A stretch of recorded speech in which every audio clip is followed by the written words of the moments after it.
Hello? Hey, Edwards. It's Poe. What do you have for me on Rosenbaum? Well, he's definitely shady, all right.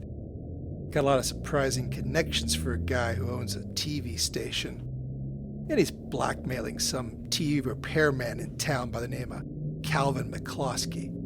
From what I found, he's got Calvin putting listening devices in household electronics that are then sold to his political opponents. So Rosenbaum's been keeping photos of McCloskey installing these devices, and I took photos of all his blackmail material. Oh, and the guy's got a ham radio inside of his closet. Was it an old military set or a civilian model? It looks civilian, but very high end. Interesting. Also managed to catch a conversation involving a missing employee, Frank Mars. Do we know anything about that? No, that's new information to me. So, what's the reason we've been called in? You didn't tell me, and I feel like it might be relevant now. Rosenbaum reached out to a contact he has at the FCC who happens to be a friendly. There's been a series of unusual pirate broadcasts interrupting the station feed that Larry described as strange, weird, and unsettling. Nothing was mentioned about a missing employee, though. Have we dealt with anything like this before? If we have, I'm not aware of it. Okay. And, the other team, when are they arriving? 2 days from now. All right.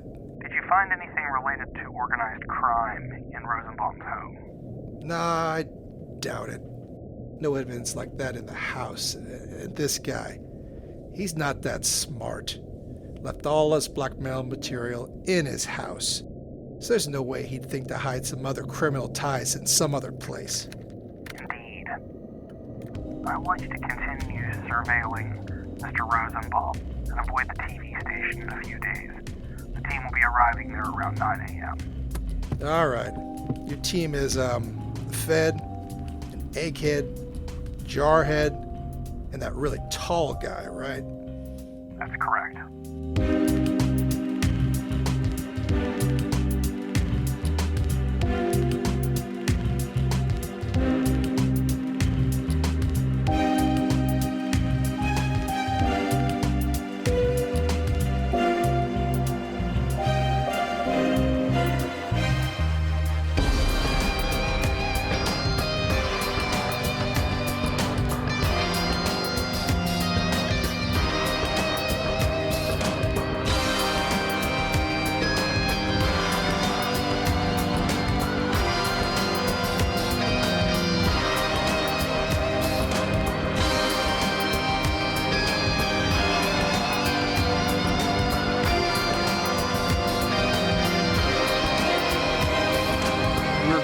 To focus on Scott, Eddie, and Vince going to Cal's TV repair. So you're driving through the downtown area of Summit Heights, and at the end of the commercial strip, there is a building. It's 3 stories, brick building, and there is a sign hanging that says Electri-Cal's TV/VCR Repair. There is some street parking, to contend with. You can just pull up and park right in front of the store. There's not a lot of people out and about. The sky overhead is still gloomy and gray, as if a storm is about to come in and is imminent, but it's not there yet. This building, so immediately you can see there's a large window, display window. It's almost entirely covered by electronics posters. And you also saw pulling up that there was a large satellite dish on top of the building. So as the 3 of you get out and approach the repair store, you see that there's a sign on the door that lists the hours as being from 10 to 7. And you all walk inside the store, and you see that there are these tightly packed shelves that are crammed. I'm gonna stop you right there, Max. I'm sorry. Before we get in the store, I wanna talk with him. Yeah, go ahead. So after getting out the car, Vince will ask the other 2.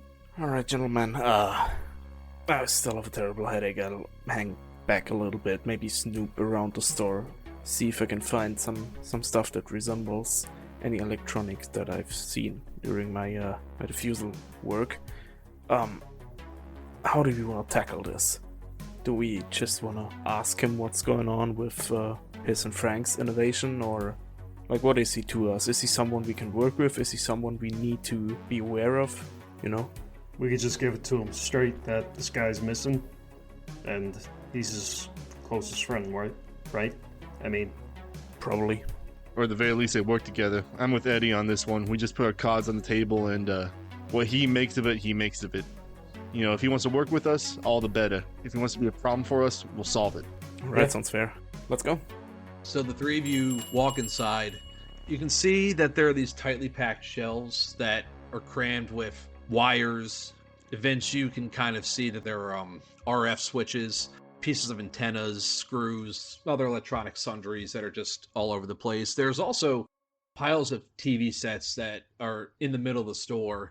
And another wall is packed with VCRs, Betamax players, radios of different varieties, leaving a few thin aisles that lead to a counter near the back that are also covered in various electronic knickknacks and gizmos. And behind this counter, you see a heavy-set, balding man with a few wrinkles on his face. He looks like he's sweating, even though it's pretty cool outside, given that it's October. The man appears to be there's a sheen of sweat on his forehead. Got thick glasses, and he looks up at you. But he also seems to look past you guys and looks to a different part of the store and does a small little wave with his right hand. How can I help you? I will, I guess I'll take the lead on this one. I'll step forward and say, John Richmond, I'm with the Mozart Private Detective Agency. Private detectives? That's right. We've been hired by the TV station about the signal hijacking, the one that was disturbing all the people here in town. Yeah, no, I am aware of that. Mm-hmm. You're investigating that. That's right. And we also know that you and Mr. Mars were following up leads on that. We have a few questions for you. I mean, I wouldn't necessarily, we had an interest. I mean, he and I are friends, you know, it's been a few days since, we've talked. We only really ever get together, once a month, drink some beers, watch movies, things like that. And so you're saying you're not aware that he's been missing these past 4 days? Even with your human being what it is, Scott, and besides you, Eddie would be the only other one to notice this. His eyes go wide, and he looks genuinely surprised. Vince, you're just looking around at all the other stuff in the store, you said, right? Yes. Okay. Yeah, absolutely. Okay, so you're not even, engaged with the conversation. No, not really. Well, Vince is, listening. And if Vince gets the notion of, maybe I should step in, he will, but unless they all raise their voices and start shouting at each other, Vince is just gonna peruse. all we have to do is shove this guy over if he gives us any problems. I don't think he can get up. So when you say that Frank is missing and his eyes go wide, Frank's. What do you mean he's missing? I kind of look over my shoulder to where Vince is, and I say, myself and my colleague, Mr. Osmond there, went by his apartment earlier today. Apparently, he's been missing for some time. Left some food on the table. His television was on. And we happened to find some interesting devices he was working on and some correspondence meant for you. Missing? But, okay. So, that must be that signal interruption device he had been talking about. Sometimes I find plans on a BBS, and I send them to Frank, and he likes to tinker around and mess with them in his spare time, when he's not working for the TV station. And I'll look to Eddie. I'll look back to the guy and say, well, you tell us. So we're not the technical experts here. You are. Or I should say you and Mr. Mars were. Both you give me human rolls this time. Ooh. All right. Failure, 62 over 61. Success, 42 under 64. So, Scott, to your eye, he doesn't... And you could assume that this is the owner of the store, Cal. Right. I should have mentioned that earlier, but yeah, no, I mean, he's the only guy here. Clearly, he's the owner and the proprietor and the only worker, but he just seems like a guy whose just attention seems to be focused everywhere else, right? Eddie, on the other hand, you've seen this kind of look before with people who have come through the VA. He seems anxious, maybe paranoid. It's hard to tell which one it could be, but just the vibe he's giving off it's something you've seen before. Something got you worried there, Cal? Well, what do you mean? Well, you look a bit, sweaty. Oh, You got a real, sheen to you. You know, I work, you know, and, I have a lot of clients who are pretty demanding, even not even here in Summit Heights, but people who come around from, like, Bedford and... Hey, cut the bullshit, man. I saw you sitting when I walked in. What are you trying to say? I'm saying that you sold this guy parts. You're his closest friend, as far as we could tell, and now he's missing. You don't... do you think I didn't... I'm not implying anything. But what I'm saying is that you know something. Do you think I did it? The hijackings? No. I mean, look, I know the details of how... Buddy, I think the only thing that you can kill is a Subway sandwich. He just seems dismayed at that remark. Damn. Listen, I understand how, like, the intrusion could have been accomplished, but I haven't sold or know of anyone with equipment that could have accomplished this kind of hijacking. I mean, not even Frank or myself could have done it. He just seems, like, distraught, like he doesn't know, Did we even mention the hijacking? I did at the start. Okay. But, I looked at Eddie and said, easy there, Brown. Look, Cal, like you said, we're not accusing you of anything, and what we want to know is you and Maz obviously had some idea about the hijackings, all right? We were at the TV station. We tracked down who called in to complain. Mr. Brown here worked out a map.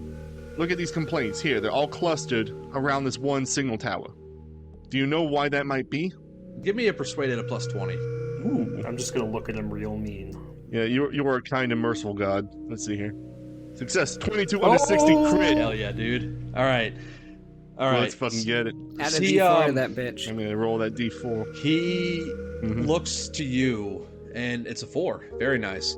So he looks specifically at you, Scott, and then he looks to Vince in the back, and he says, hey, if you don't mind, can you lock the door and flip the sign over, please? Oh, it will be my greatest pleasure, Vince says, doing exactly so that. the lock, it's like one of those turn locks, you know, that you can just turn in case, like, he's like gonna go on a lunch break. Click. And you do see on the back of the sign now, it says be back in 10 minutes, and you flip that over. He gestures for the three of you, kind of glaring at you, Eddie, gestures for the three of you to follow him to the back of the store behind the counter. I'll follow in behind him. I'll let Eddie take the lead. As he does, I am going to go back to the clamshell holster on my back and knock the hammer back on my revolver, just in case he tries anything. I'm going to roll to see if he hears that. No. Okay. This room is not as well lit. It's a bit gloomier looking. But you see that there's a workbench back here, and there's, like, what looks to be half a dozen small TVs in various states of repair. There's a door that looks like it leads to a staircase that goes up on the left side of the room. And he comes into the back and he says, all right, look.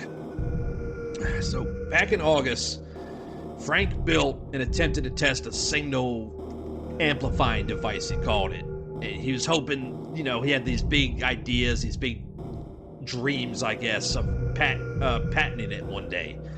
And he installed it on relay station number 2. But there was a storm back then, and the antenna was struck by lightning shortly after the device was installed, and it fried the device. So, these intrusions, right? There's been similar ones before.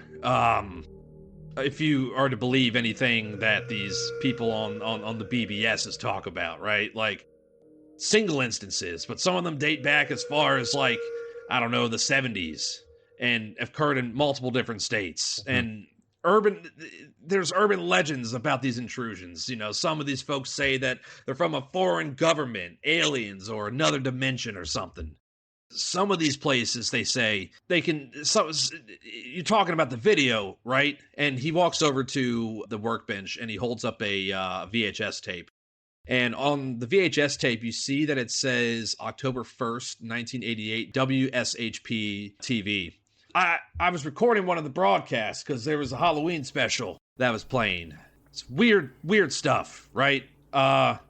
Here. And he holds it out to whoever wants to take it. I'm not touching that fucking thing. It's a little dusty, but it's clear. He says, oh, look, again, this is what there's talk around people in town who have on the BBS system who have seen these intrusions, right? Some people have been calling them like the signal rooms or something, just because they like people want to put a name to things. You know what I think? And he leans in and he gets a little bit quieter. I think it's our government trying to spread some kind of mind control. But that's just me, though. Scott will say in his breath, God, I'm sorry, Rufus ain't here. Yeah, I'm gonna look at Cal, I'm gonna say, so you've watched this whole thing through, right? Yeah? Do you want to watch it now? Did you see a face? No. I've seen it once. That was one time too many. Can I ask a question really fast before we get back to this? The first broadcast that we saw, what date was that? What date was that caught at? October 4th. I don't know if this is the same one. So this is the October 4th broadcast that we watched. So yes. We have not watched the October 1st broadcast. Correct. I just want to clarify that before y'all continue. Yes, that is correct. All right. Mm-hmm. So, okay. Jan, you were saying something. That actually changes up entirely what I was going to say. Okay. Because I was confused. I thought it was the same thing we saw. I guess in that case, I will say, kind of looking at Vincent, Eddie, get their thoughts on it. You get a nod from Vince. You have a VHS player? Yeah, I got one back here. Another thing, specifically for Vince, your alertness being as high as it is, on the desk in front of one of the TVs back here, you see plans for what looks to be the same model of device that you saw in Frank's apartment. I figured he probably printed it out a few times. So that's just something that you notice. Cal will say, do you want to watch it? Yeah. All right, hand it here. I'll load it up. Why'd you even hand this to me? I hand it back to him. No, that's okay. Go ahead and have a watch, you three. Oh boy, here we go.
Weird, right? He says, once it's finished. Scott and Vince, I need you both to roll me a sanity roll because of the face and having seen the gray woman. Oh, okay, yeah. I had a feeling that was coming. Alright, easy. That is a 26 under 68. Success, 23 under 56. You guys don't lose anything to the unnatural. It's unsettling. Vince, you kind of feel a tiny bit of a pang in your head upon seeing her face again. And Scott, you feel your teeth itch just a little bit. Why would you say that? That's why. God. Now my teeth itch. You're welcome. Okay, so after having looked at this, Vince does speak up to Cal and just says, this company, Aether? Have you ever heard of it? Aether Institute? Yeah, I saw that fly across the screen. Yeah. No, I went and looked it up myself. I reached out on the BBS, see if anybody was aware of it. Nobody knows of it, apparently. It's like it doesn't exist. So you didn't find anything out then? No. Now here's another question for you. Did you see a face there behind the static? He hesitates for a moment, and he then says... Answer truthfully. Yes. Good. I saw it too. Okay. Did you two see it? Yeah. And more than that, we've seen it before. Or I should say, after. The first recording we saw was from October 4th, 3 days after. Same kind of intrusion. Similar imagery too, but different. A lot of hallways and doors and rooms, right? Correct. And that face, again, behind the static. It has to be a very elaborate prank or something. Pranks don't make children go missing. Pranks don't make your friend go missing either. So, Cal, we aren't of the most technical side, like I can somewhat get what this, and I point at the signal interrupter blueprint. I can somewhat see what this thing does and probably recreate it, but... Oh, what's your experience? I've had a few courses taken in electricity. Thought it would be interesting. So, like, but what's your know-how and experience? Like, is it radio specifically? Do you do stuff with TVs? Like, he's very interested in actually, like, he kind of, like, brightens up a little bit talking to you, Vince, so... I mean, I'm gonna give him something that doesn't sound like... I mean, radio makes sense. Kind of, since, like, you know... Mm-hmm. I mean, bombs do use radio transmissions. Absolutely. So yeah, I'm gonna go into like fuse to do some radio stuff, some just tinkering around, getting some old frequency transmitters up and stuff like that. Yeah. If you're looking, if you said Frank's disappeared and you're looking into this signal device that Frank was working on, this jamming device. He walks over to the papers and whatnot. He holds it up and says, I have the components. You can try and make it if you want. I don't know what it's going to do, but I mean, there's a look in his eyes that suggests to you that he wants to believe that there's more going on here than just like a simple pirate hijacking, but it's the look of somebody who wants to believe, if you will. Yeah, but absolutely. Hasn't quite made the leap there yet. But all three of you being as well versed as you are with the unnatural, you know. I think Vince just then probably says something along the lines of like, Cal, I mean, the thing is, we've been hired, we want to get paid. We gotta get to the end of this, but we aren't of the most technical kind, if you can guess. So if you wanna work together with us, it'd be much appreciated. I think my two colleagues probably think the same. He looks between the three of you. I mean, I can sell you the parts if you want to make it. No, come on, Cal. Are you just gonna sit in your butt whole day, huh? Just staring at the empty store? Come on, let's do some shit. Give me a persuade roll. My persuade is dog shit. Ah, That is a 14 under 20. Nice. The fuck? Hell yeah. He rubs his chin and he says, you know, I like your style. Listen, come by after I close, and we can try and build it together. Sound good? Sounds good. Yep, absolutely. I'm gonna give you my word on that. And he just reaches out to shake hands. Yeah. We're gonna cut over to Dr. Kimble now, sitting outside of a man's house in his vehicle, having just watched the September 18th broadcast video. What does Dr. Kimble want to do now? So what I was trying to do pretty much all of last session was fucking call this mother. So I would love to do that. How far is Kimble from the hotel? From the bed and breakfast? Yes, from the bed and breakfast. Not very far. Probably, I want to say maybe like 10 minutes away. But I mean, if you wanted to call her, you can look. Also, just look for a payphone as well. Yeah, I'm just trying to... Okay. There isn't one on the street, but if you start your car up and you drive another street, like if you're gonna, like, let's just say you're gonna head back in the direction of the bed and breakfast and you see a payphone, would you stop? Yeah, Kimble's gonna head to a payphone on the way back to the bed and breakfast to give it to the mother of Jason Stein, the missing boy. Okay. Yeah, so you begin to drive back to the bed and breakfast and you see a payphone on the way back and you pull over and you put the quarter in and you dial the number that is on the So there was a scratched out number, but we managed to cross-reference and find... Yes. So you call, and on the other end of the line is a woman, and she says, Hello? Hi, my name is David Greenbelt. I'm a private investigator working with a Mozart Private Investigative Agency. Oh my God, are you looking into Jason and his disappearance? We're looking into the disappearance of another individual in town that I think could potentially be linked to Jason's. Oh my God, who would do that? Who would take? I'm sorry. No, you have every right to be upset. It's a horrible situation. My name's Laura. Nice to meet you, Sorry, Laura. rude of me to not introduce myself. Yeah, nice to meet you.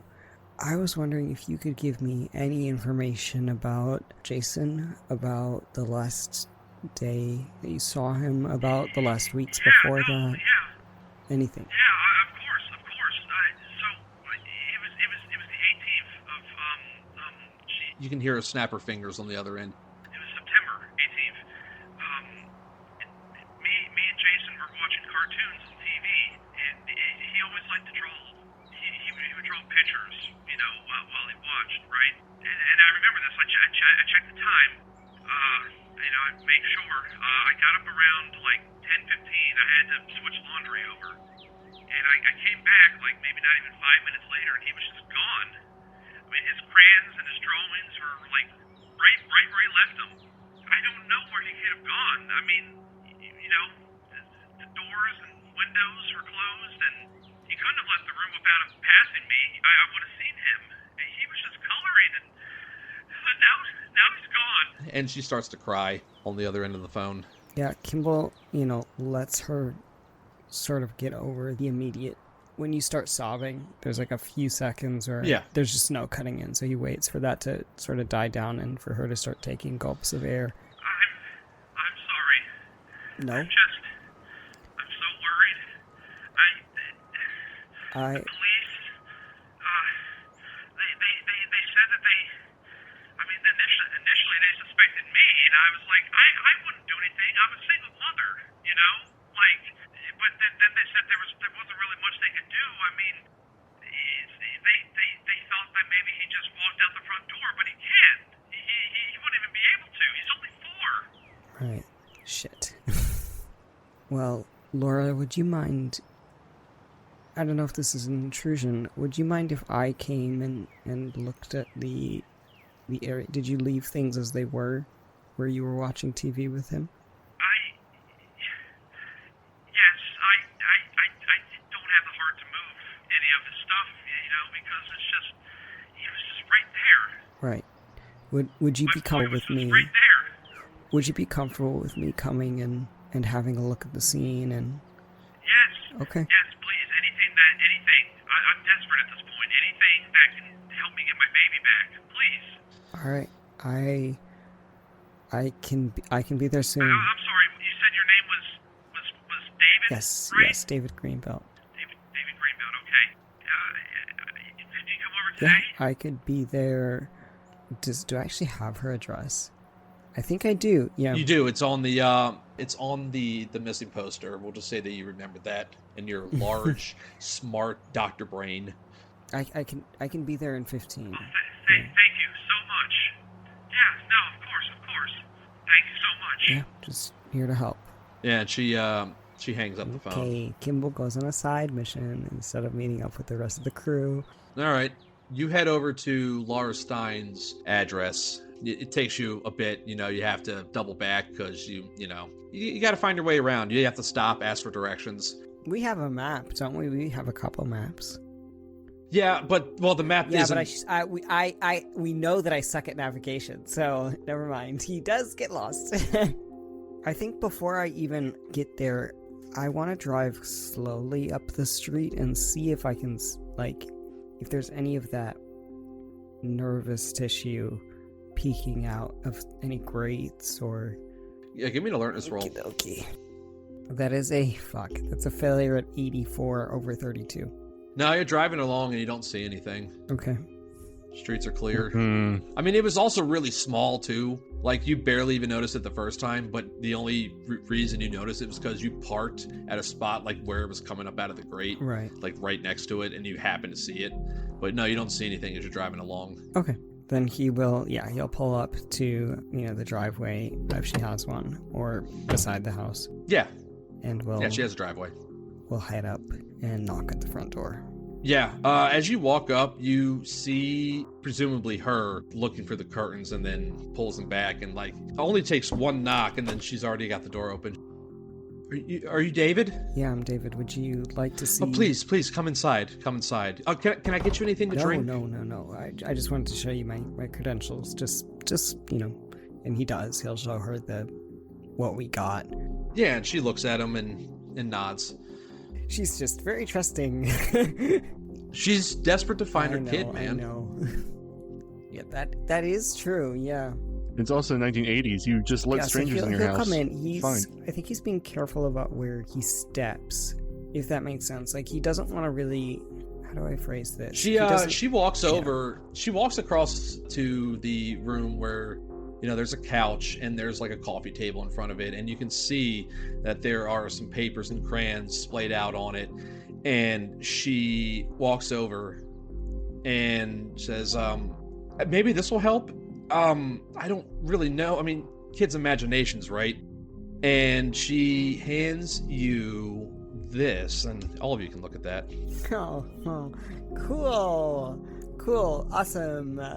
This is great, and I love it, and it's not awful. All right, Kimble looks at this. He's seen art like this before. He doesn't. Yeah, often... you saw a video. Well, yes, he saw a video that was very reminiscent of it. However, he also, he's a psychiatrist. He doesn't work with a lot of children, but he works with women, and women have children.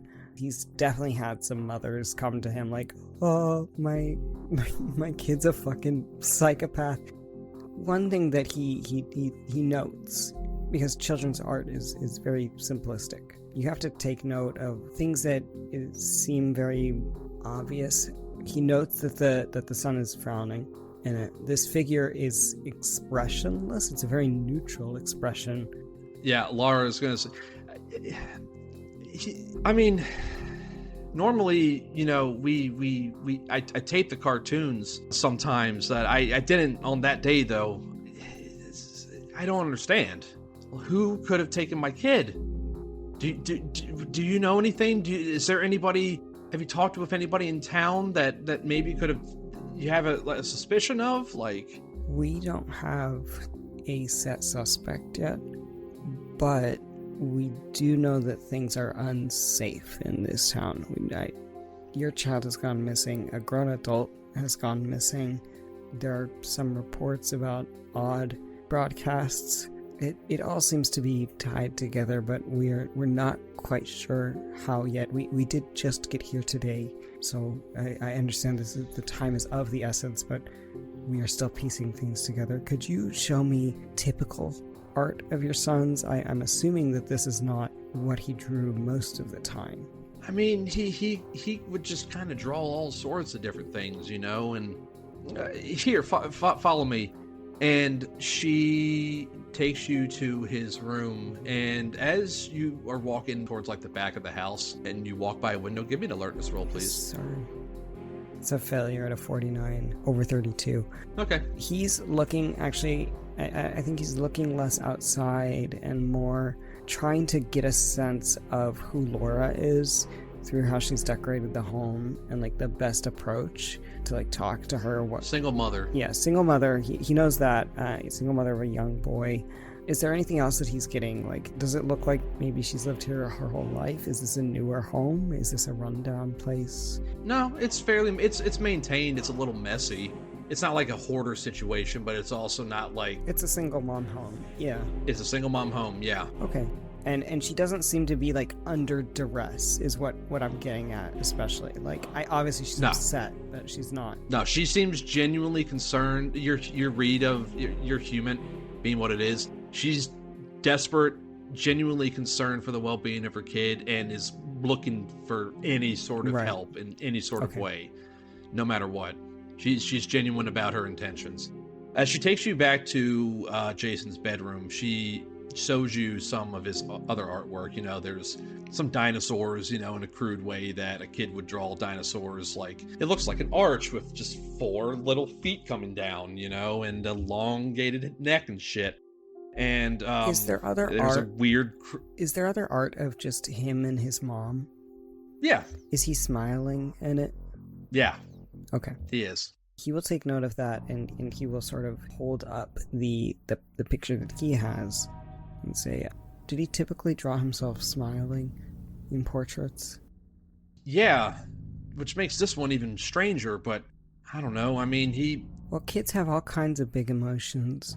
It's just that... They do, yeah. When this happens right before he vanishes, obviously it sets off red flags. I'm not sure what it could mean, but it's good to take note of it. Yeah, I just don't know.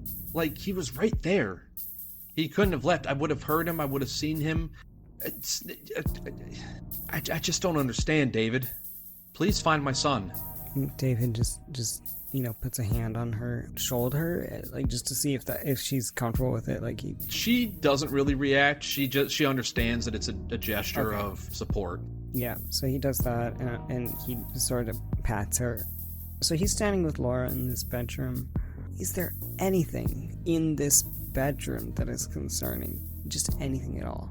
How thoroughly do you want to search the bedroom? How thoroughly will she let me? Depends. You're gonna lead in with some dialogue there, or Sure. you're just gonna start taking things apart? No, he'll ask. He's looking over the art that she's showing him and just goes, "Are you comfortable with me taking a closer look in here and in the living room?" Yes, please. He's like I said, he's 4 years old. I don't think he would have anything to hide, but please, No, but whatever you think will help. I think I find 2 things in cases like these, and he's lying a little bit. He's using logic and lying. 2 things in cases like these with young children. It is, they are notoriously good escape artists, and they are notoriously vulnerable targets. So I think the concern is twofold. He could have somehow gotten out. In what manner he did so, it could surprise you. I'm sure I don't have to tell you how horribly ingenious children are at getting themselves in trouble. Oh, I know. He's a good kid. He's a real good kid, but I mean, he is a boy. So Right. I mean, he's good at daycare. He doesn't get into any trouble. I try to instill a good sense of right and wrong. Would you be like, just while she's talking, are you like looking around the room while this is going on? He's not yet? He's not yet. He's wanting Okay. to talk to her first. Okay, yeah. He does. He's not a troublemaker, Right. He wouldn't run away. He wouldn't do that.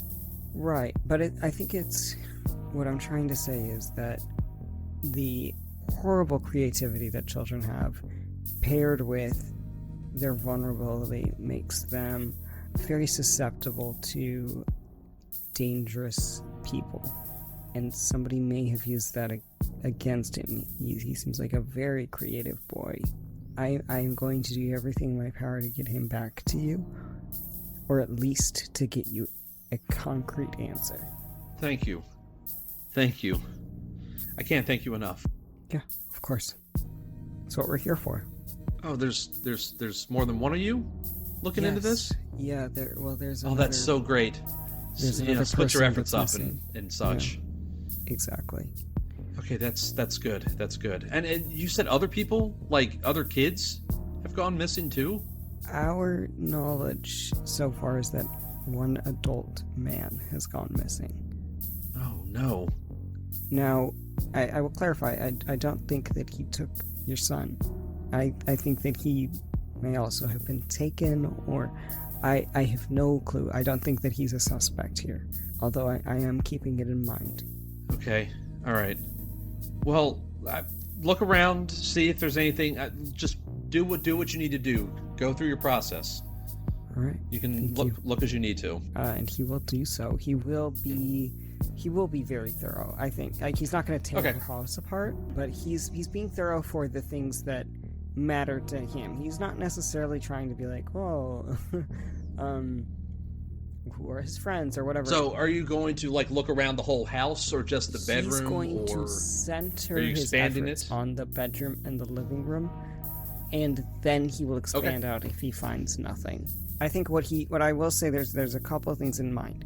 First of all, obviously he's looking for any unnatural signs. Second of all, he's curious about, and this is a very young child, but even young children, they will draw places that they like to hide, or draw like secret. Like when I was a kid, I had an area near my home that I like to go at and explore. So just to see if there's like safe spots or cool places that he's sketched out, or anything like that. Yeah, no, that's fine. So I'm not gonna have you roll anything because it sounds like you're gonna take your time. Just really scare the rest of the party when Kimble just doesn't show up and has all of the stuff with him. Yeah, so I'm gonna say that it takes you maybe about like an hour, and I think it was the afternoon when you guys rolled out. I don't remember the time. I'm gonna say that it's now 3 p.m. You start your efforts in the bedroom first, and you lift up the mattress, you look in the pillowcases, you look in the closet, move clothes aside, look under the dresser, anything, anywhere. Nothing jumps out at you that is out of the ordinary in his bedroom. And you go to look around in the living room. You look under the couch, look at the cushions. For a hot beat, you stare at the TV, and it's off right now. You begin to look around the TV, and when you look around the back of it, you see the wires, the coaxial cables going from the back of the TV and into the wall. The thing is that when you are looking at one of these cables a little bit closer, you seem to see red vines inside of one of the wires, or coming out, or traveling along it.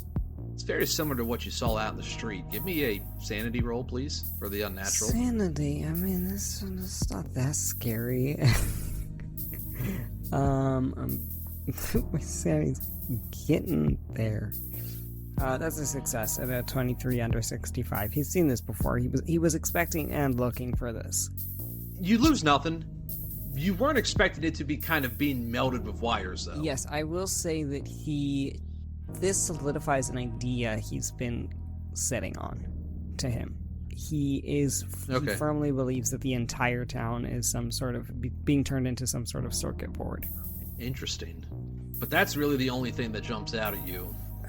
God, the thing is, like, part of me is like, oh, he unplugs it, but I'm concerned that if he unplugs it, somehow that could kill Jason, or remove the possibility of him being returned here. So... Or who knows what else could happen.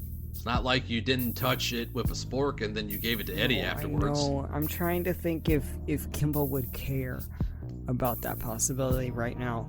But I think in this moment, he's looking at this cable, and he's thinking a few things. He's thinking this is a circuit board, that the whole town is being made into this, like, weird schematic that we saw, and unplugging it here could do a few things. It could have no effect. It could kill the branch in this home, therefore causing it to need to be regrown, and that could either put Laura at risk or him at risk, or it could kill Jason, or it could bring Jason back. He has no idea, but he's here and he has a chance. So he's gonna pull up his sweater to cover his hand, and will yank the cord out of the TV. Okay, you do that. The red vines are still attached to the cable itself. He will unplug the cable from the wall. Okay. Does anything happen? Nothing. Nope. He's going to take this wire, just like put it on his inner coat pocket or something. You're just gonna not allow her to watch TV? Yeah. The people in this town should not be watching TV. It's bad for them. If this isn't, this proves what all of our parents told us. TV is bad for you. She's in the room and she's watching you do this. And is that evidence or something? I mean, him do this. Okay, then okay. So he unplugs it and then he will show it to her. He will show her like the weird red part. He will say, "Was it like this when you bought it?" I mean, it looks like. Is that like a wire or something? Yeah, it's a little odd for this kind of television. This kind of wire. It's abnormal. Huh. No, I'm not really. I all I know is that you just plug it in. You know, I don't. And he's winding it up around his arm. He's like, "Okay, can you tell me when you got this TV?" Oh, I've had it for a few years now. Did somebody else come in and install it for you? Yeah. Who? Probably would have been Cal a couple years ago. If you don't mind, I'm gonna take this to show to Cal. Yeah, no, that's okay. I haven't watched TV since Jason went missing. This might sound like an odd thing to say, but I think that's a good idea. I think you should avoid the television for right now. Okay. There's just something odd going on with the signals. You know, obviously we're here for the missing persons things, but there's been odd things happening with the TVs themselves, and we don't want to cause, you know, like an electrical fire or something. So I'll take this to Cal because that's okay. That's fine. Thank you. So I think I've got what I need for right now, but I have your number and I know where you are. If I give you my pager number, could you buzz it if something significant happens and you need to talk to me right away? Yes, of course. And okay. She goes and gets a piece of paper and a pencil and takes down your pager number that you rattle off. Bad OPSEC, folks. Kimble's gonna need a burner pager. Kimble's gonna need a burner pager at this point, but not experienced field agents. I mean, been on one op, still not experienced. And, well, Kimble's really not experienced. So he'll give her his pager and will bid her good day. And I think at this point, he's going to drive by Cal's to see if the others are still there, but I'm assuming at this point they're back at the hotel. Well, let's jump back over to them. Cal hands the video back to you, Eddie, after you guys watch it. And what do you guys want to do? I honestly don't want to let this guy out of our sight, because I have a sinking feeling. You know what? Here's what Scott's going to do. All that was in character. I'm going to look at Cal and say, Mr. Cal, would you allow me to take a photograph of you? Sure. Sure. And I'll look at that and just tell him to stand back so I get, just so he's clearly in frame. Just him alone. Might I ask why? Just bear with me a moment. Okay. I'm going to take the picture, and as it prints out, I'm going to very quickly take it, just kind of turn my back to him and start shaking it to have it develop. Is it distorted like our photos were? It is. Right. Which, are all three of you observing this? Yeah. Probably, yeah. Give me a sanity roll for helplessness. All of us? We saw this before. Well, yeah, but it's more about it's him too. 43 under 68. You lose nothing. 97 over 51. Success, 27 under 56. Scott, you lose nothing. Eddie, you lose 1 due to helplessness. You're not going to tick that, though, because it's a 0-1. If it was like a bigger thing, I would say, yeah, go ahead and tick it. But, yeah, the fact that it's not just you guys and it appears to be him as well, it kind of gets into your mind a little bit. What if it's spreading? I mean, whoever watched it, are they susceptible? Whatever this is? And that's exactly what I'm going to kind of say in character, to, keep my voice low. Seems like putting your eyes on the video marks you out. He's like us. That is wonderful news. I'll turn back to Cal, and I'll say it bluntly. Cal, I am afraid you're going to have to come with us, back to where we're staying. What do you mean? I have reason to believe it's unsafe for you to be alone here. Unsafe? But my shop... You're closed for the day. You're gonna have to close up. I got clients and people who expect me to fix their stuff. Cal? I can't just... Cal. I won't do it. Listen to me. This is my business. This is my livelihood. I live up here. This is mine. This might be a livelihood, but your life's at stake. What do you mean? Like, you think I'm gonna just disappear? You know how, like, look, I know I said mind control, government. I know what I said, but... Cal, listen here. We're worried. And we have good reasons to believe that, yeah, maybe you just fucking disappear. Like Maz. Yeah, he disappeared from his apartment. We don't know when, but when we got there, the TV was still on. Just displaying some static. I am sharing this because I am quite concerned about your well-being. We don't want you to just go missing. You know what I mean? Those clients of yours, I think they can wait and get you back maybe a day later. Give me a persuade roll at plus 20. Oh boy. Yeah, that's a failure with a 95 over 40. He just looks at you and says, "No, I can't. My reputation would be on the line. People come to me from outside of Summit Heights because they know that I deliver in a timely fashion. 2-day guarantee, or it's free, right? That's my reputation that I'm staking out here. I'm not leaving." Oh, then neither are we. Don't you gotta find Frank? No, I think you and me, we're gonna be real close until we're getting to the bottom of this and find your friend, or find what remains of him. All right? He just looks at you and he says, "You're kind of an asshole, you know that?" I get that a lot. Gee, I wonder why. Fine. I mean, you look big and scary anyway, and I mean, people don't usually try and steal stuff. This is a small, quiet town, But, sure, fine. If you want to keep an eye on me, fine. Whoever comes in here, tell him that Peter Brown's your new security. Cal looks at you, Vincent, and he says, offer still stands if you want to come by after close, though.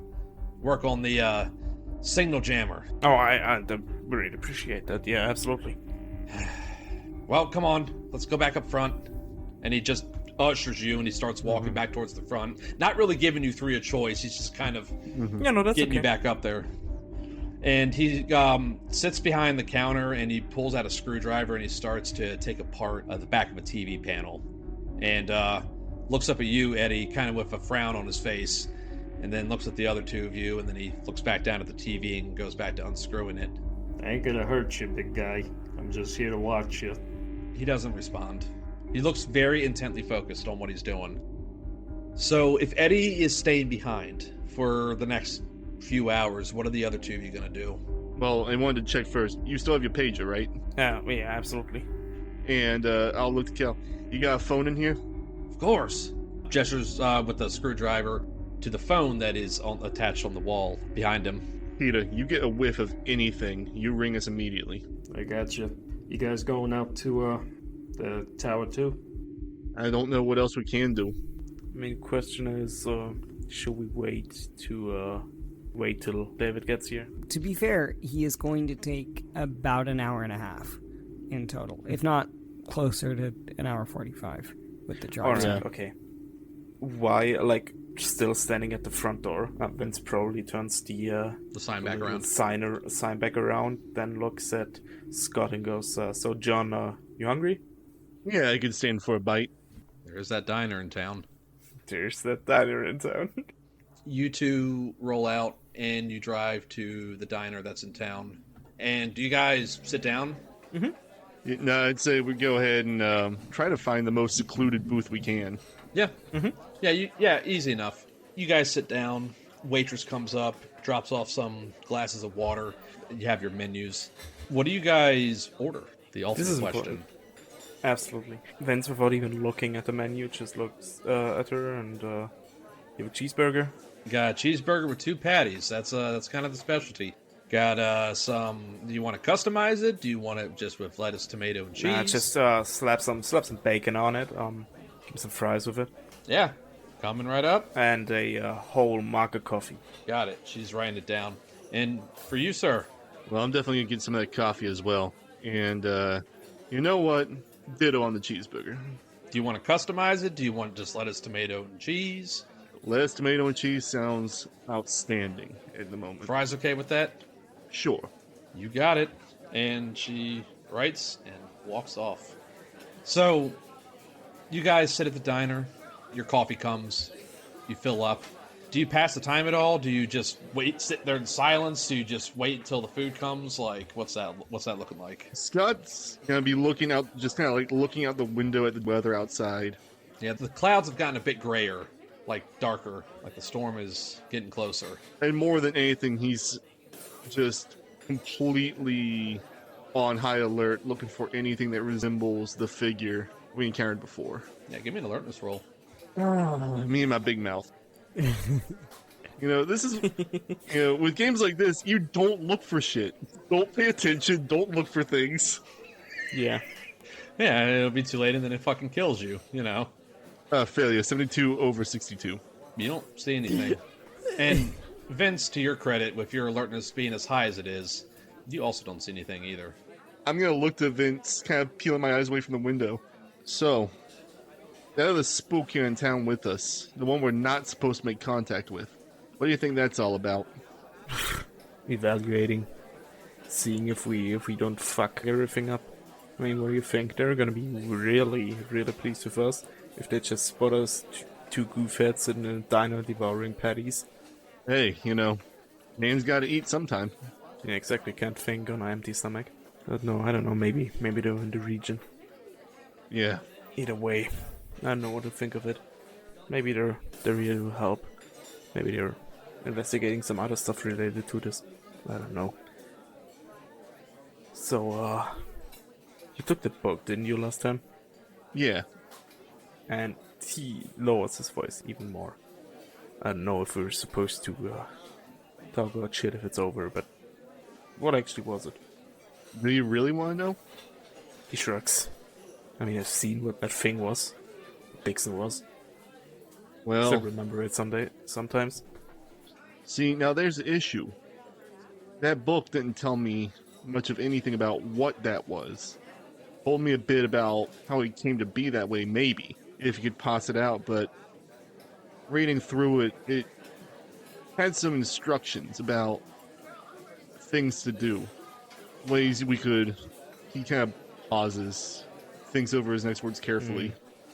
Ways to call on other things like him. And a way to change our face and our shape.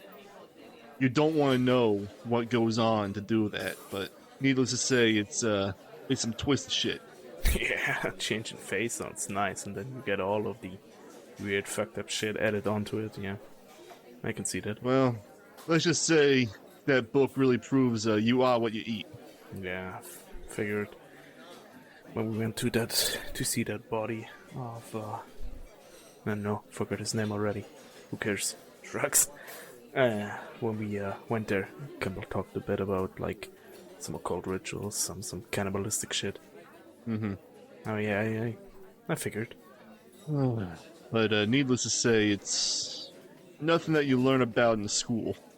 Nothing that you even want to learn about in a school. I mean, could you imagine?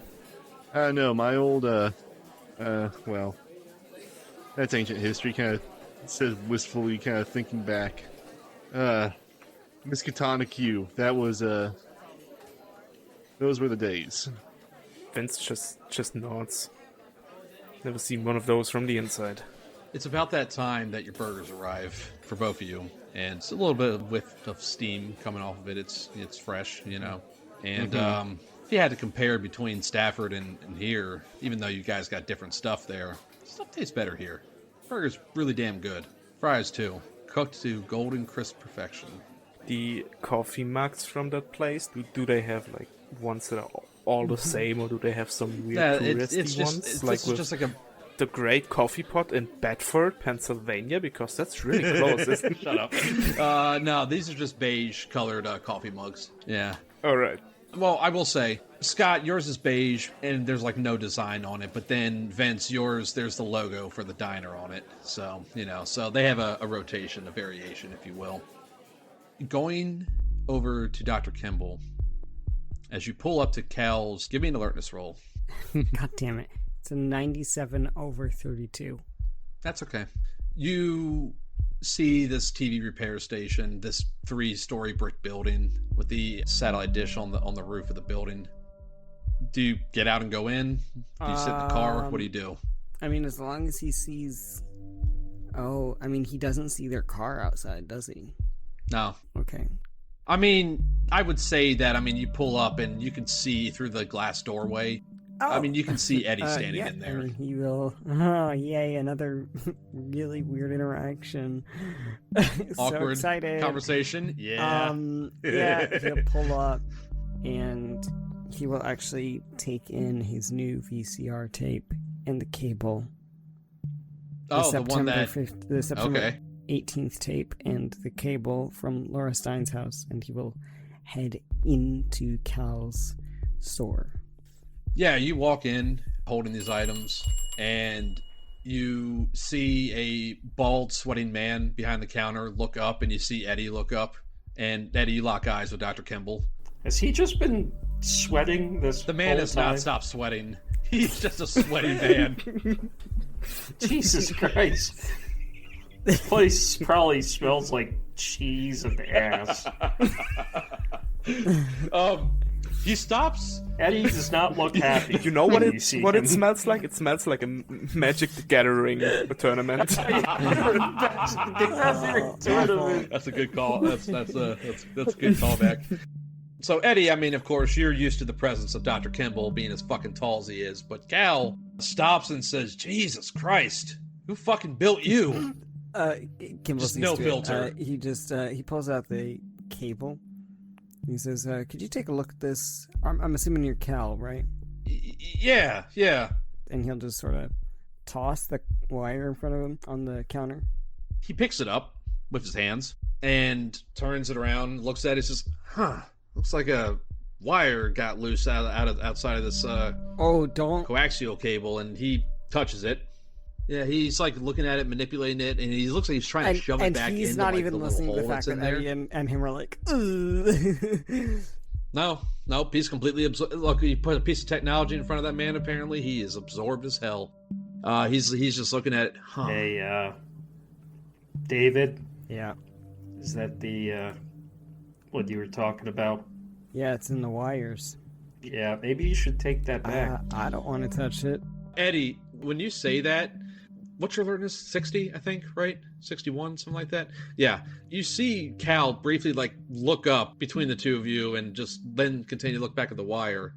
Well, I can definitely repair it. I can definitely fix it. Well, you don't need to fix it. Do you guys know each other? We work together. Yeah, we're part of the same team. Okay. Why don't you fix it? I wanted you to tell me if you'd ever seen something like that before, because that thing that you're touching... No.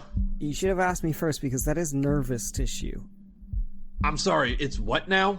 It's nervous tissue. It is a nerve. It is not a wire. Are you okay, sir? I can show you a microscope view of it. You don't need to explain it to him, David. All right, Peter. Yeah, I would put that down if I were you. He's just looking between the two of you, confused. And then he just slaps it down on the table. And then I need a VCR player to use. Yeah, sure. Yeah, follow me. And he'll gesture to the back room that you're familiar with, Eddie, and he will take you back there. Peter, you're gonna love this. September 18th. Somebody had a tape recording of it. Oh, wait. Is this another one? Yes. Do you have any? Yeah. Yeah, I gave it to him. he had one. Is it still around? We watched it. It was there. Alright, well, looks like we're exchanging... Sorry. And he takes a breath and turns to Cal and sticks out his hand and then thinks better of it. Just kind of puts it in a pocket. He doesn't really want to touch Cal now that he's been in contact with this thing. He says, "I'm David Greenbelt. I'm part of the same investigative agency as this gentleman here, looking into the disappearance of your friend, and also a young boy." Oh! That Jason Stein kid? Yeah. It's related? Yes. That wire was in his home. Oh, shh. Shit. You installed the television a couple years ago. I don't know how good your memory is. Do you remember anything about when you installed that device? Sir, I install TVs for everywhere in this town. I've installed so many televisions, VCRs, wirings. I can't remember all of them. You have a ledger? Where do you source your cables from? Your wires? You have any new suppliers recently? No. Same suppliers I've been using for the last 10 years. And as for your question, yeah, I keep my books pretty tight. Yeah. Or maybe you could look up this boy's mother when you service their house. Yeah. You know how to work that thing, right? And he's just pointing to the TV and the VCR. Yeah. You go do that. Yeah, I'll take a look. And he goes back up front, leaving the two of you alone back here in the gloomy, dimly lit room. Do you want to watch another video, Eddie, that you haven't seen yet? Yeah, Kimble just, Kimble doesn't even say anything. He just slots it in. He says, the boy disappeared either right after or while this was playing. And I'm going to throw this in chat. I'm going to turn to Kimble and just say, I'm getting pretty worried about watching all these now. Well, it seems like, I don't know, I seems to be, maybe it's going after vulnerable people. Maybe they're at a opportune location to be taken. I think there's so many factors involved. I don't know. It made me nauseous, but I think that's just my inexperience. Well, all I can say for certain is I don't want to find out the reason, but I'll look at it. Yeah, go and play the video and let me know when you're done.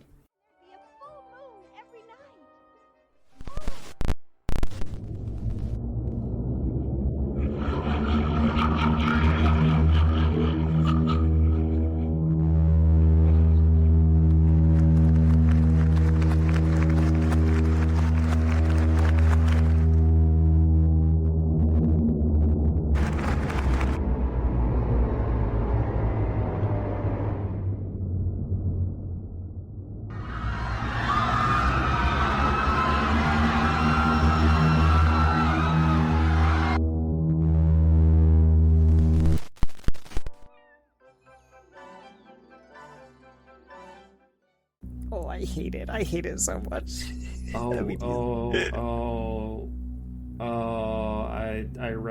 read it. No, God, why? I remember hating this so much, and it's no different this time. It's so bad.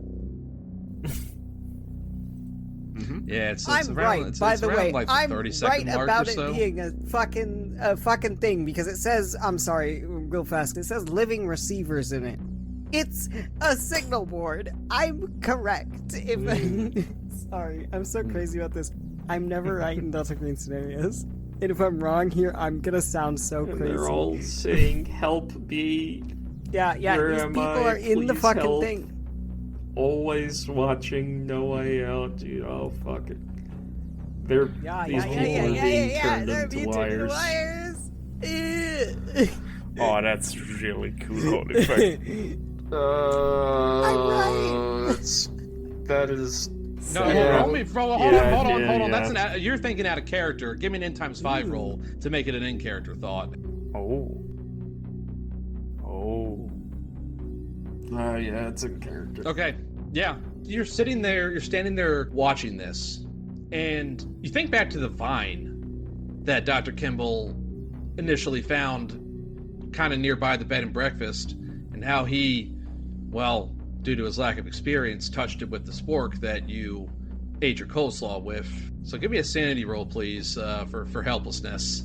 Oh, I got a crit success. 1 Hell yes.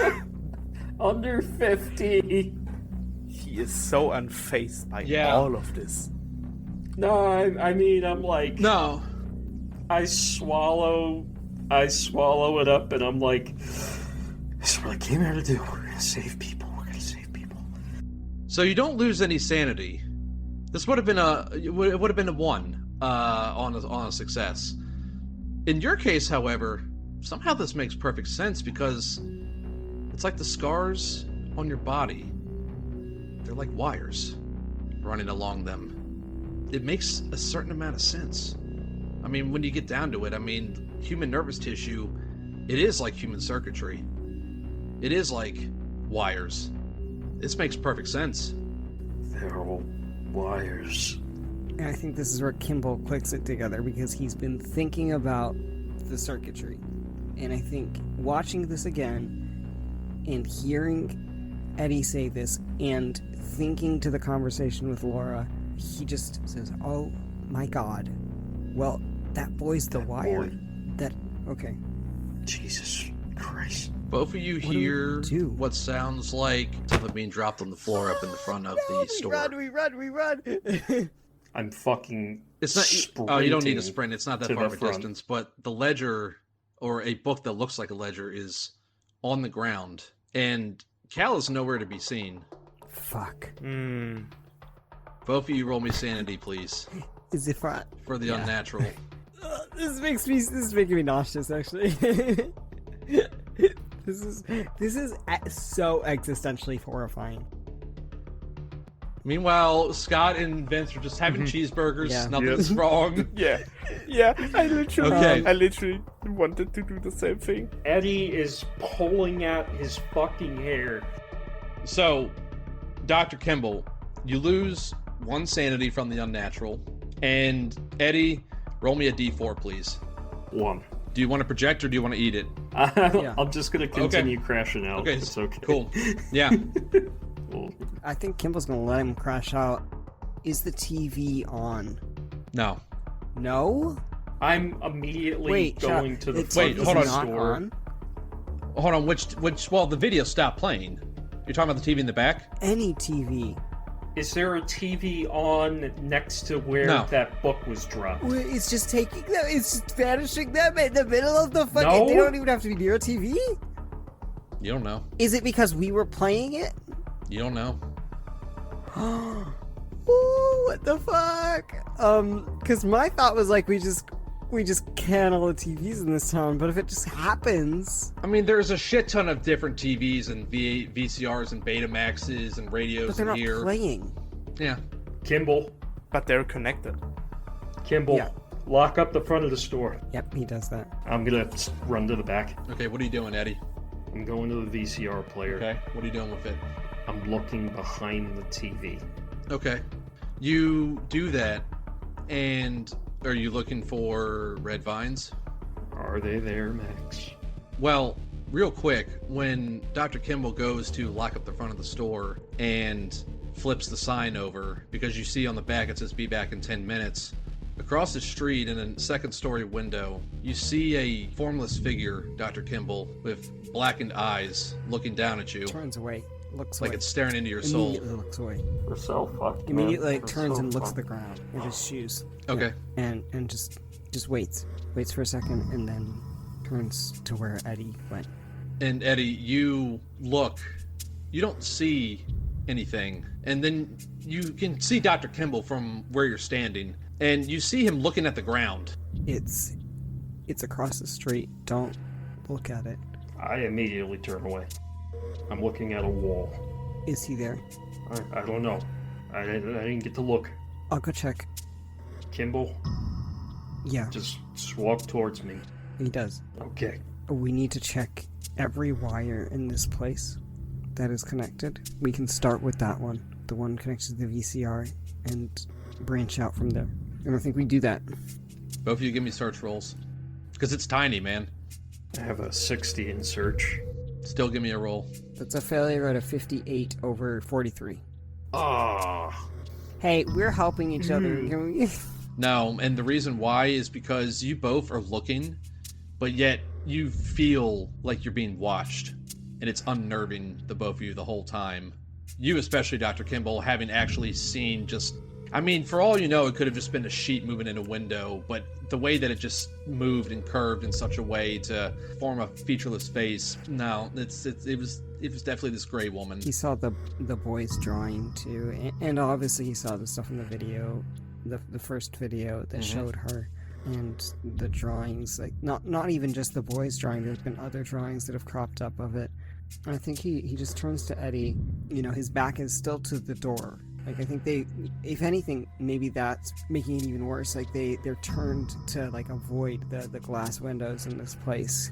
And just turns to Eddie, who's, you know, standing similarly, facing away from the windows, and says, I don't know how we fix this. We need to call Vince and Scott. Okay. We need to get them over here. They went to go eat. Do we... Okay, I'll page them. And he will walk, like, to the... I'm assuming that Cal has a phone in here. Yeah, it's on the wall back behind the counter. Eddie, you didn't even realize that you had done this, but you're holding your Colt 1911 in your hands. You don't remember when you pulled it out. I think I'm shaking. Eddie's not going to look past the window, but he's going to look at the side of the wall. Is there blinds that I can draw? Is there curtains? Anything?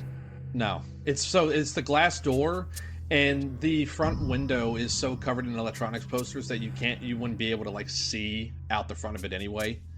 It was the glass door that Kimble had to walk up to and look at and see across the street where the gray lady was. Shit. How many shelves are in here? So many shelves. Are there, like, racks that are, like, stretched out with items on them? Yeah. I do want to point out that back door that I had mentioned earlier in the back room, it does lead out back. Oh, I thought it led into, like, maybe his home or something. Okay. It does, but it also leads outside. Okay. Yeah, we're definitely going to check that next. I think right now we're trying to make sure that we can page Vince, and once we've done that, then we'll start, we'll head deeper into the building. Okay.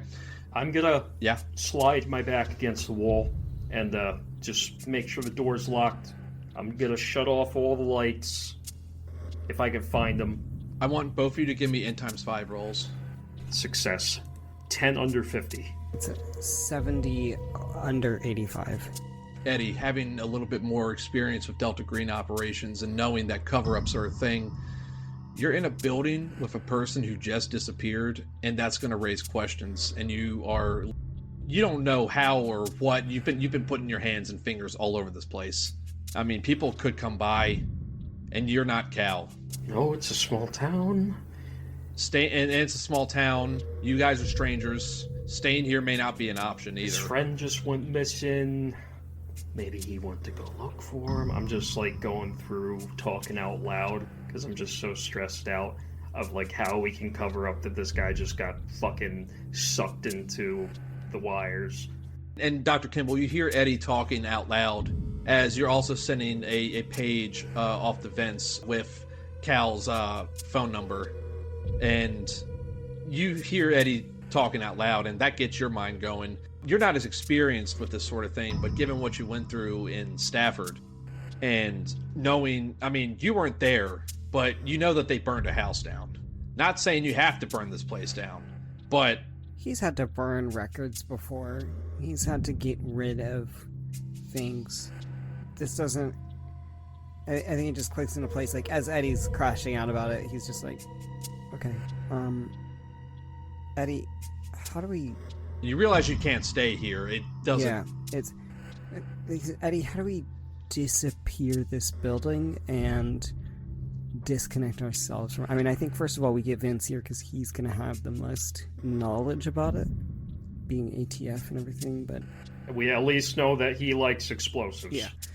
I think maybe we go deeper into the house, find what we can, and then wipe it. We gotta find his truck keys. Yes. We need to make it look like... God, was it on he him? left. Fucking... Do you know how to hotwire a car? No. I'm so stressed out. I look at Kimble holding the phone. Kimble, is there a phone in here? I think Kimble just goes, yes. Why? I gotta call someone. You know that phones, they can track who calls, like who you're calling, right? And as he says that, as he's inputting Vince's pager number.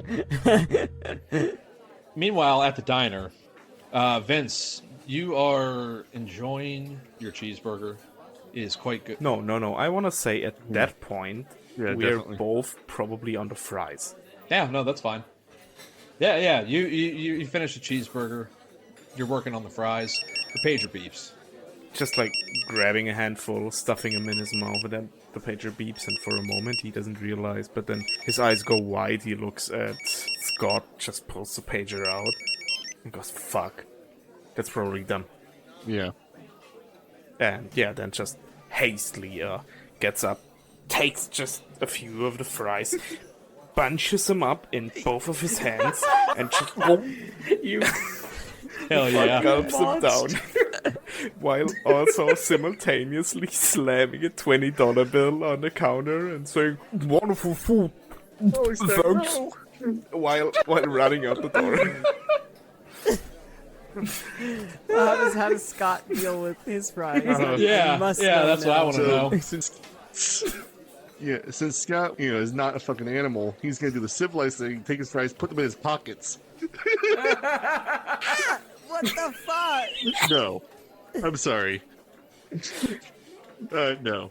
Oh, I love it. Both unhinged. No, he does. End the sentence. You did it. That's how the characterization in this game works. We don't let each other redo it. Yeah, he puts it in his fucking pockets. He puts it in his fucking pockets. bro. That's so Nobody let me funny. I redo love the it. coleslaw You know what? thing. So you Okay, you know what? put You're your right. fucking fries You're right. in your pockets. And Scott Macallan, PhD, walks out with salty pockets. Fries in your pockets. Fries in the pockets. What the fuck? Monsters.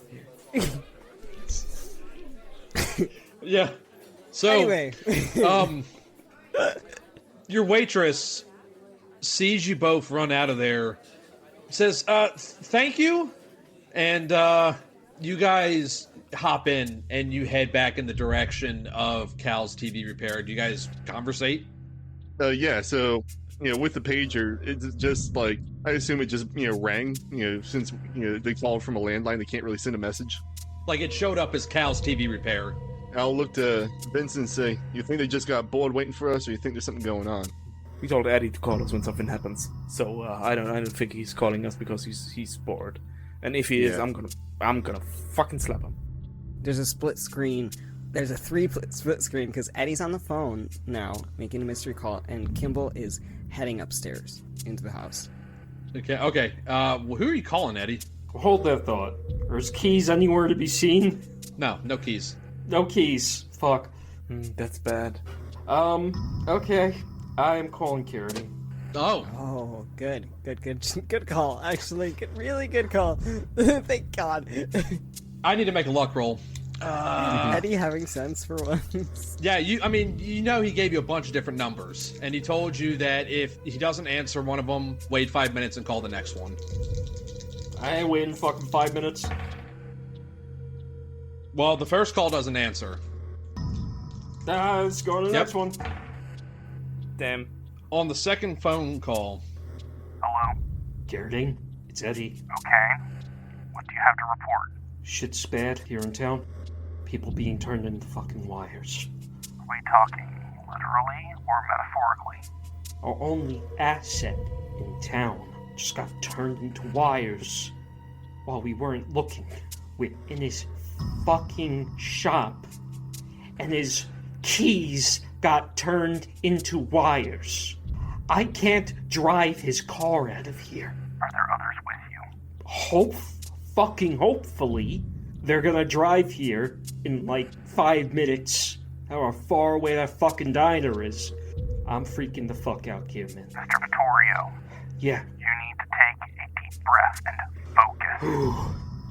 Alright. Now, answer me this. Are there any others with you right now? Yes. Kimble's with me. Kimble. Dr. Kimble. Like above you, you hear like the creak of the ceiling as he's upstairs.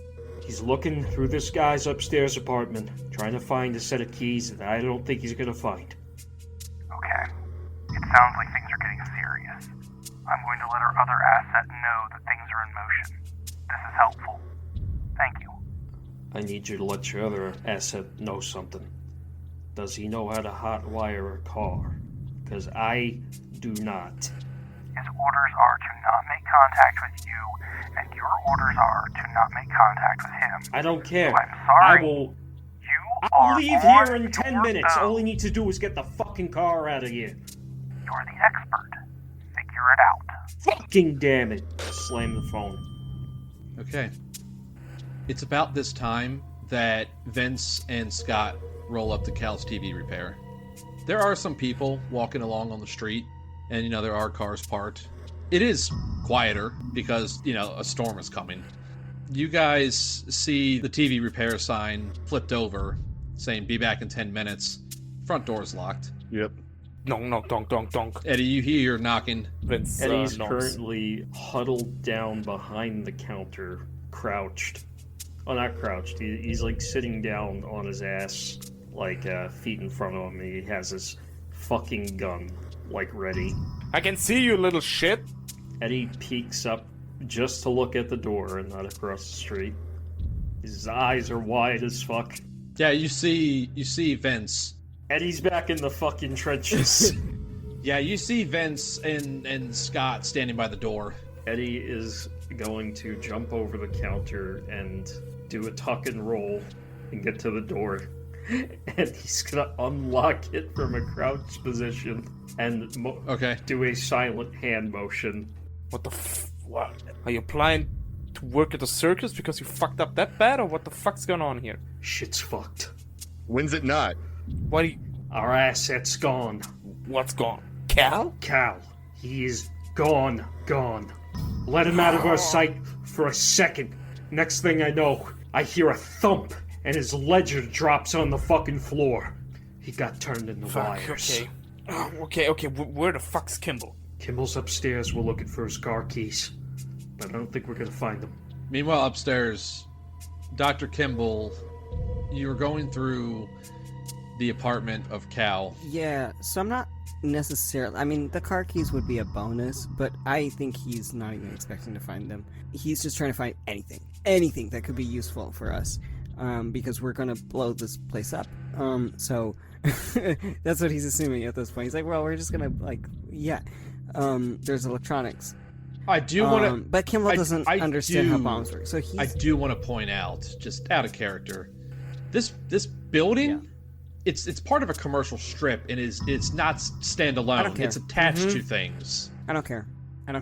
Anyway, Kimble doesn't give a shit. We're blowing it up.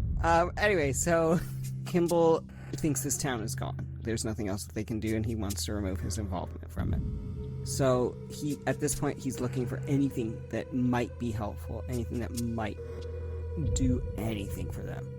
So if there's schematics, if there's wires that he sees, he just grabs whatever the fuck he can carry.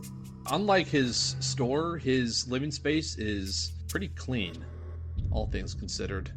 His life is downstairs, you think. There's nothing useful that's up here. You don't find any keys. I mean, you do find clothes and whatnot. You do find food in his fridge, but anything that would be useful you think would be downstairs. Does he have a personal computer up here? He does. Turning that sucker on. Okay, what are you hoping to find? Fucking anything. Okay. Chat logs. Any sort of data, documents where he's, written down any info. Kimble doesn't know any of the extent of the conversation that they had with him, so he's just trying to... He's still under the assumption, this guy was involved with what Frank was doing, so he's got to have something, because Frank had stuff. Yeah, give me a second. Vince and Scott told me who went to Frank's apartment one more time? Was it Vince and Scott? Vince and Scott told me there was stuff there. So you're not really as familiar with them as you would like to be, but you touch a key on the keyboard and it just springs up, right? And yeah, he has to use them for his work, so he's at least somewhat familiar with how they. So you touch a key and it turns on. You also notice next to the computer a printout that looks like it was a news article, and there is a dot matrix printer there, but it basically forms this. And then when you bring up the screen, it looks like he was last looking at some sort of BBS chat message. That would be that. I'll start with the first one. Inferno destroys television station by Stan Fremont, Clear Springs, California. The fire which consumed the station of popular local television station KPXT last Thursday is still under investigation. Police and fire investigators continue to probe the burned-out ruins, hoping to shed light on the reason for the fire.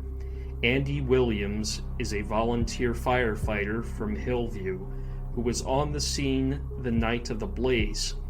It was like looking into the flames of hell itself, Williams said.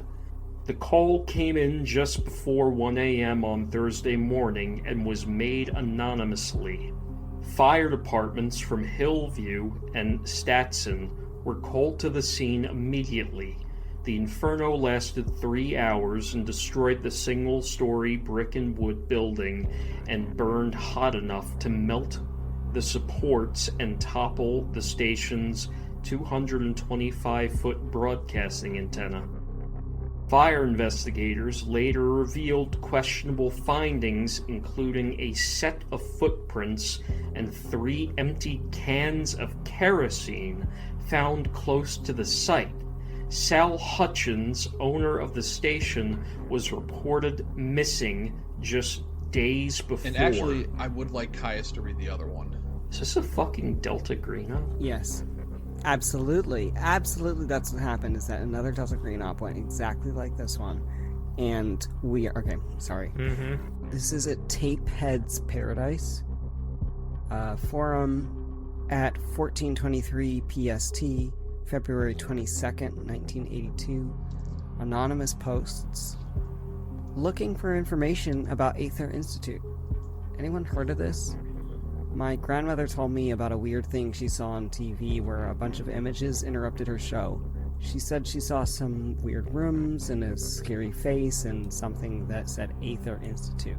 This was in 1982 on KPXT in Clear Springs, California. Sorry, she went missing days later, just trying to connect some dots. At 0913 PST, February 23rd, 1982, Stoner Daddy 1969 replies, "No dice, sorry."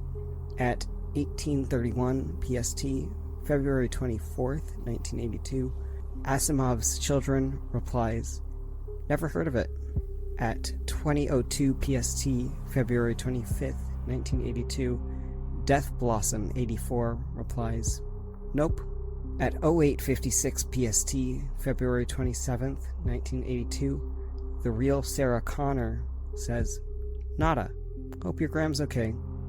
At 0617 PST, March 3rd, 1982, Luke's Lost Glove says, "Doesn't ring a bell." So, you see these things, Dr. Kimble, the message on the screen, and you have the printout. The printout you can take with you. I mean, if you wanted to try and... Can he print the screen? Oh, yeah. Yeah, He'll do that. Yep. Then what do you do? He's gonna click around, see if there's anything else open, like any tabs, any documents on his desktop that look interesting. You don't have anything in computer science, do you? No, but I'm saying he uses. So can I use something else at a penalty? Yeah, give me an n times 5 minus 20%. Actually, minus 40%, because this isn't your normal line of thing that you do. I mean, you've used computers, but this is a completely different side of dealing with things. I guess. My thing is, he's just trying to find basic things, so he's not really. I know. Breaking into the matrix. Okay. But he said minus 40%. Yeah, minus 40. Still a decent chance, because look at that. That's a 6 under 45. So. You quickly start looking through this man's past history. There's a lot of information about different pirate broadcasts. So, for example, in 1977, there was an audio-only intrusion of Southern Television in England. A voice claiming to be Vrillon, a representative of the Ashtar Galactic Command, interrupted the news for 6 minutes and talked about humanity embracing peace and ending wars. There's what you just read about, the 1982 hijacking of KPXT in Northern California, talking about videos that were shown were short, containing long shots of mundane but oddly uncomfortable interiors of seemingly abandoned buildings, with residents reported seeing a mysterious face.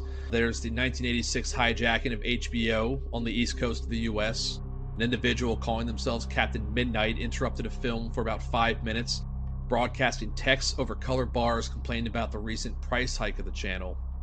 And then there's another thing that he had found, a 1987 hijacking of 2 Chicago area stations by a person in a Max Headroom mask. And the videos that were shown were short, surreal, with the individual saying basically nonsense while standing in front of a spinning metal panel. So just a lot of research into pirate broadcast is what he saw, is what you see. One thing that does stand out, though, there's nothing about the Aether Institute in any of this, in the brief glance that you are looking through all this. Well, this is the first time that he's seen it, so he didn't even know that this was an aspect. Yeah, of that's it. right. You didn't see the other video that mentioned that showed the Aether Institute. Yeah, he doesn't know.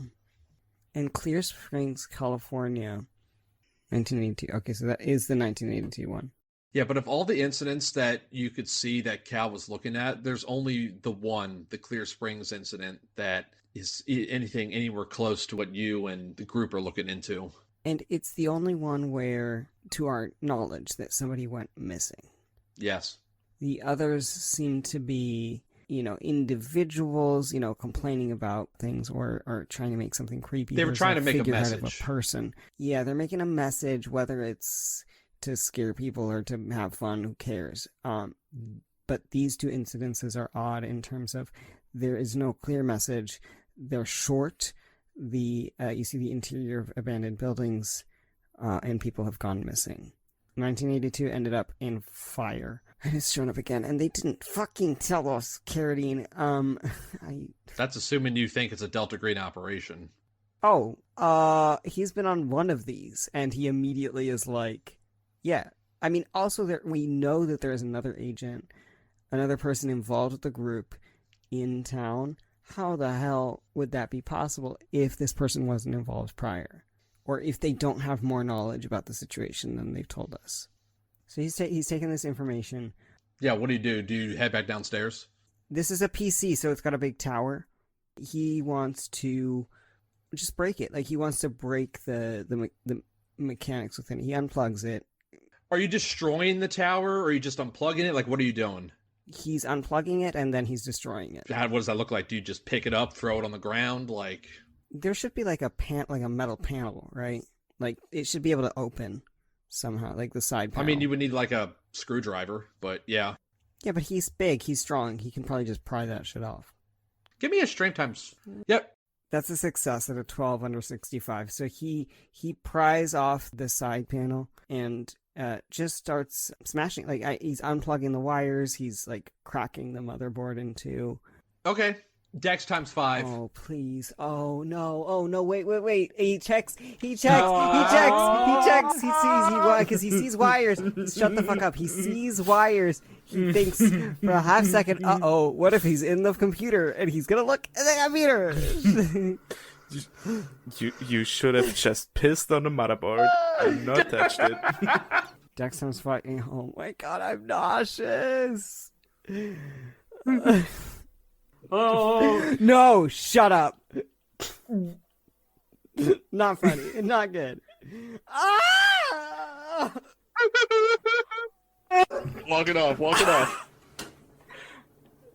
No. he walked away. He fucking walked away.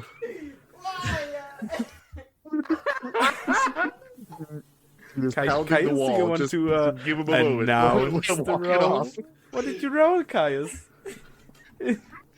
Oh, this is amazing. Best timing. Amazing. This is Makes up for peak the one cinema. earlier, right? Hey, man, the dice take it and they give it away, man. This is the game, baby. Balanced as all things should be. Okay, what'd you roll, Caius? So, Caius, what's your next character's concept? So this is... I had a 65. And I rolled a 100. So... You get so in the need to destroy anything related to what's going on right now. You don't see it until your hand is like already deep inside, but you do see that there are red vines kind of creeping inside of the computer. And you graze your hand up against them and you realize too late. And you drop it, right? You drop it as soon as you realize you touched it. Yeah. And the rest of the casing just kind of, it dents like when it hits the ground. And you just stand there, frozen in that moment, mad at yourself for not being more careful. But nothing happens. So what you guys hear is you hear like a metallic noise. It's very faint, it sounds like maybe something metal being pulled apart, and then a second, and then you hear a loud thump, and it's dead quiet. Eddie's fucking running upstairs. Got revolver in hand, like coming up behind them. Yeah, same. I think we follow. As the three of you run up the stairs, and when you came upstairs, there was a door at the top that Dr. Kimble opened to get into, his house, his unit, his whatever. Would you have closed that door, or would you have kept it open? He would have kept that open? You hear the three of them running upstairs, and you turn and look, and you guys see the door open, like it's open at the top of the stairs, and then it shuts on its own. Absolutely not. No. Oh, no. I mean, you see it too, Dr. Kimble. The door closes No. on its own. I was going to ask right away, can Scott push his way to the front, and I'm going to just try to get the door open by myself? You're going to have to push past Eddie. Do that. You know what, Eddie? Do that first. If not, Scott has a 357 master key. Give me a strength ×5 roll, Eddie, as the door shuts right as you get to the top. It's not a 1. It's a crit. 55! Under 75! You shoulder check the door. It nearly breaks off the hinges, but Dr. Kimble's not on the other side. Ow! What the fuck? Dr. Kimble, for you, the door swings back outward after closing. There's a giant eyeball looking at you.